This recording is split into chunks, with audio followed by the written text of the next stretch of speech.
Hey, how are you doing?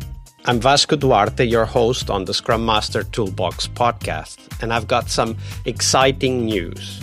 So, right now, as I record this, I'm holding in my hand the signed contract for our very first Global Agile Summit. We're all in, and I couldn't wait to share this news with you. So mark your calendars, May 18th to 20th of 2025 in Tallinn, Estonia. We're going to have a transformative experience. We're putting together an event that it's all about real-life Agile. It's not theory or buzzwords. It's practitioners sharing what's working, what's making an impact, and how they've overcome challenges that you too will have to face, or maybe even facing right now. We're bringing together the best stories in Agile, from product leaders to engineering wizards to business visionaries. These will be stories that will inspire you to action. This isn't just another conference. It's a chance to connect with the people that are shaping the future of Agile.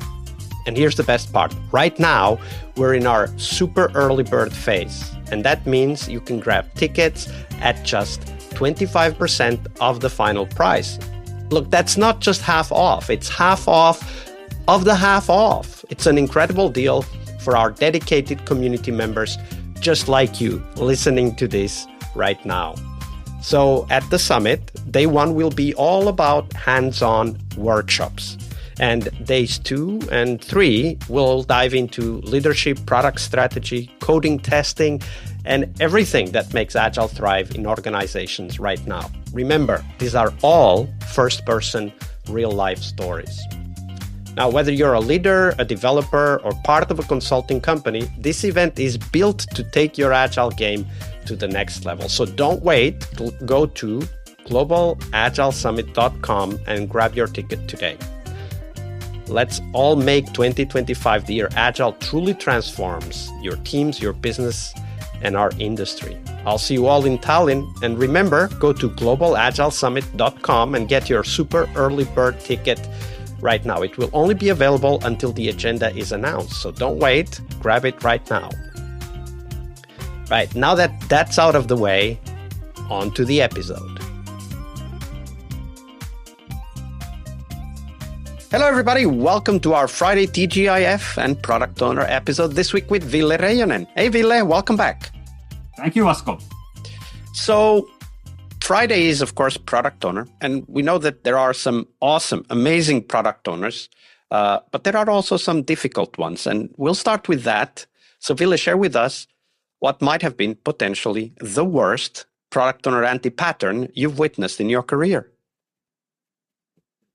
This is the kind of repeating pattern, anti-pattern, which usually, I would say, subset of this one is the absent product owner. But what I've seen is a bit further is this case that you have some company and often there's a project and then they hire some software company to do the project for them. And they find the money and they do the investment, but often they don't have the person really to be the product owner. And they just assign this task for somebody else. They don't really add more capacity. They don't free up capacity to do it. Somebody else's job to do it. And often this person might not be so familiar with Scrum or being product owner.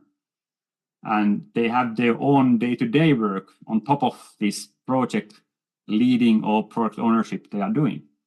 And what ends up happening is that they are a bit absent. So it's kind of the part-time product owner. Is that how you would describe that? Part-time product owner, which creates the absent product owner effect.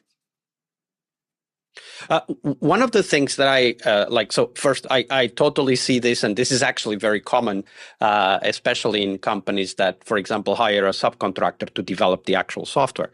And one of the things that I have seen is that it's not that these product owners want to do a bad job, right? No. It's that they don't even understand what's required from a product owner, and they kind of just take it as a side job and say, yeah, I'll write the requirements or whatever, and then maybe even the contractor brings in what they would call a business analyst or a requirements engineer, whatever that might be, that ends up becoming the proxy PO sometimes. Yes.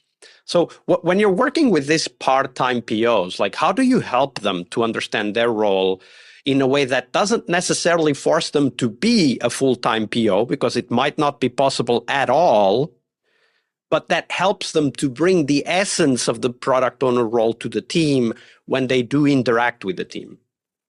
So my go-to kind of explanation often this to be product owner and their managers is this kind of, that let's say that there's 6 people on the team and they implement a system 6 hours and 2 hours they can do something else, but they do 6 people on 6 hours per day. So that's 36 hours in a day totally doing something. And let's say that there are some feature they are implementing. And in batch setup, it takes 2 weeks to make, so it's 10 days. So 360 hours of billable work time. And let's say that the product owner is absent and they do something which is not something they want. So it has to be fixed and takes 1 week to fix it. So now they have spent 3 weeks of implementing this one, which they might have done in 2 or maybe in 1 week. So how expensive is that one? If the 1 hour of product owner, 2 or 5 hours of product owner time would have saved, let's say, 100 hours of coding, what is the beneficial ratio here? So it goes directly to the money. It's expensive not to spend the time. Yeah. So I hear you. And I totally agree. The lack of guidance and lack of availability leads to the teams developing things that end up not being necessary or being wrongly implemented, and we need to fix it. That's very expensive. But there are also cases when these POs really aren't available. Let's say that the PO is the CEO, and that has happened in many companies, smaller ones, obviously. Yes, but that has happened, and they really don't have time. Yes. Right? So how do we help them? Like, how do we bring their scarce time to be a productive contribution to the team? Like, what have you learned about that? So most often is the issue that they don't have hours, but they might have 15 minutes. And you pre-schedule these slots well beforehand, enough of them, often enough. So they might have 15 minutes every day. So you have, rather than have a lot of time every 2 weeks, have a little bit of time every day. So you get the feedback loop in there and have them, maybe if they are too busy, maybe there's somebody else or a few other people who can be there for them when they cannot be. So kind of delegate the trust in that sense. So let somebody else do the product ownership work. So, of course, it's more messy setup when there's the CEO who is the real product owner, and then there's other proxies for that one. But it's probably more, the end result will be better than having somebody who's not there at all. Yeah, we have here on the Scrum Master Toolbox podcast, and I'll put the link on the show notes. We have a checklist. So this is basically a set of questions you go through with the PO where you agree where we are today. Right? Like, for example, I only have 15 minutes every Tuesday, right? And then you try to set a target situation, and there's a set of questions that you go through and an example of how Scrum would handle that, so that you start moving towards that. Because, for example, the PO might have time for a kickoff meeting, say half a day with the team. And very often what would happen is that the kickoff meeting would be around business case and like some background information. But it would be much more effective if that's all we have for a month. It would be much more effective to actually start from a use case and then do a hackathon style quick prototyping session with the PO, because that gives a lot more knowledge to the team, right? So we really need to know where we are, what's the availability, where we want to go, and then together with that part-time PO, really slowly move things towards that, because maybe this month they only have time for the kickoff, but maybe starting next month they could meet for half an hour every Monday. And maybe the month after that, maybe they could be available on Mondays and Wednesdays, right? Like, so if we schedule that, as you said, right, like if we really look into it and prepare for it, we can actually help these part-time POs be really productive and also help the team effectively. And I would say creating mock-ups is really beneficial anyways. It doesn't need to be even PO who is busy. If you create understanding again, common understanding what we are doing together, it's always a good idea.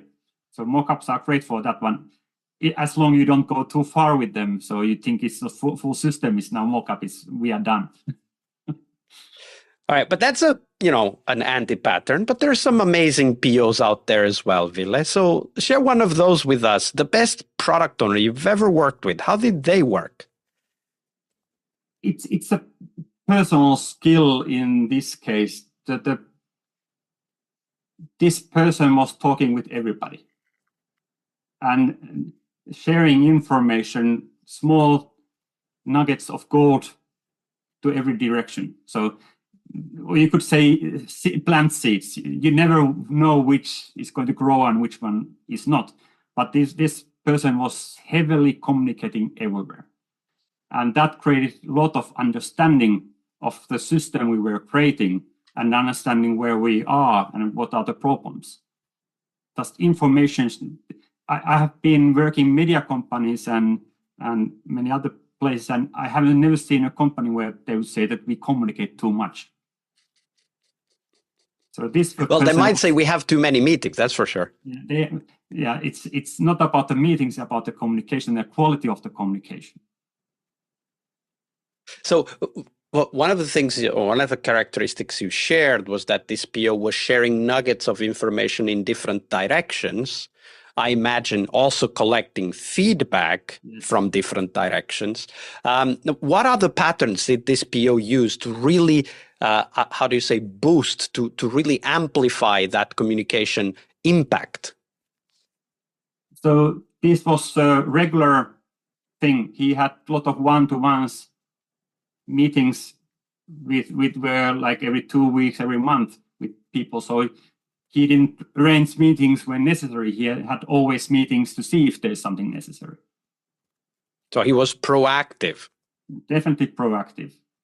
And the point of these meetings, if you have nothing to say, nothing to discuss, you can make the meeting shorter. But if you don't have a meeting, you don't meet the people. So I have kind of regular cadence of meeting people and sharing these nuggets of gold and getting the feedback and getting the system running. Yeah, and this regular cadence is very important because, of course, it becomes a habit. That's what cadence means. But also because it opens you up for surprises that don't need to be scheduled. If there's a meeting that is scheduled, it probably has an agenda, it has a goal, and those meetings are necessary. I'm not arguing against those meetings, but I'm saying that they don't allow for a serendipitous discovery, right? Like things that you weren't expecting to discover, but they come up.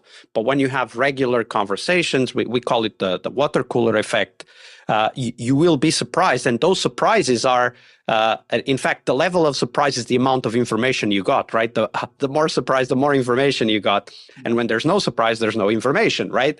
So that's I think the one of the key values of this approach is that it allows the product owner to be open to these surprises and therefore allow them to react, to be ready to react to those surprises. Well said. I will sign that one. So, Ville, thank you very much for being with us this week. We're getting close to the end, but if people want to know more about you and the work that you're doing, where should they go? I'm not so much on social media, but you can check me out always on LinkedIn. And if you want to talk about patterns or Scrum patterns or Agile in general, I'm always willing and maybe see you in some coaching camp somewhere in the world. Absolutely. So I'll put the link to Ville's LinkedIn page in the show notes. Make sure you check it out. And why not send him a connection request with a note and a question related to this week of episodes. Go ahead and get connected. Ville, thank you very much for your generosity with your time and your knowledge. Thank you, Vasco. It was a pleasure. We really hope you liked our show. And if you did, why not rate this podcast on Stitcher or iTunes? Share this podcast and let other Scrum Masters know about this valuable resource for their work. Remember that sharing is caring.